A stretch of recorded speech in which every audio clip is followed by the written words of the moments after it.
David Brannon, David Brannon, Fire Marshal, City of Pasadena. All right. What happened last night? Well, we received a call this morning at 12:33 of a house fire.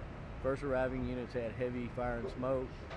Units went in conducting fire suppression operations and did discover one 17-year-old inside the structure. Rescued the victim, brought him outside, but they perished once we got them outside the structure. So do you think they died from smoke inhalation or burns, or is it hard to... It was going to be smoke inhalation and the superheated gases that they breathed in. Any idea what caused the fire? At this time, it's still under investigation. We still have investigators down there looking at it, but we have no reason to believe there's foul play. It's going to be an accidental fire. How many were in the house at the time? There were actually 3. We had grandmother, and then we had daughter, and then the daughter of the mother. Now, was the daughter the one that was transported with the smoke inhalation? Or was the daughter of the daughter? It looked like about a 30-year-old woman they transported. She's about 40 years old. Okay. So we had grandmother in there, and then daughter, and then the daughter's daughter. So the granddaughter? Yes. Okay. And so her mother was transported with smoke inhalation. The 40-year-old woman was transported. Yes, ma'am. She was transported to Bayshore. At that time, she was intubated.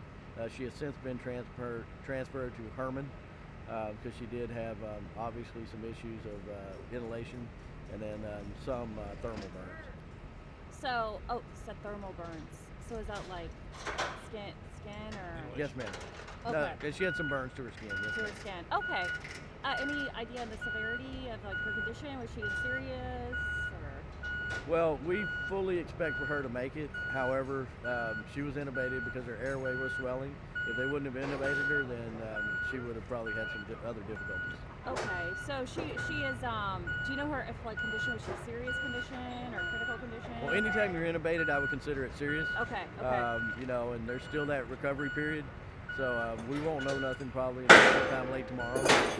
She did self-evacuate out of the house. She had to jump out of a 2-story window. So, I mean, it's a pretty traumatic event. Wow, and she lost her daughter, too. That's yes, ma'am. So sad. I'm sorry. Tell me a little about the structure. You're saying wood structure is quite a few different voids in there, quite a few issues fighting the fire. Well, it is an older construction. It's a wood frame house. It's been added on to numerous times. We know at least twice. And a lot of concealed spaces. We had hidden fires, and it's just difficult to fight due to the conditions. Is the grandmother okay? Is she? The grandmother is okay. She's very distraught. She was out here on scene with us the whole time, and until the granddaughter was actually taken by the ME's office, she didn't want to leave. So she's now at the hospital with her other daughter. I'm assuming her daughter. No, ma'am. She's here in the neighborhood. She has some other family that got her in the house where she could stay warm. Sad. So is her house? Is it completely gone or? It's going to be a total loss. Some of it, the older construction up front, we had to actually bring it to the ground due to the severe conditions of it and to get to the hidden fires, if you will. But it's impacted pretty severely. We talk about this time of year, people are turning on their heaters. We see a lot of electrical problems. Is there any indication that potentially, I know you said it didn't appear that it was intentional or anything, so any indication that it might be electrical or something? Or it does not appear to be electrical or even a heater fire, but again, it's still under investigation. Okay. I think that's it. So Grandma is family in this?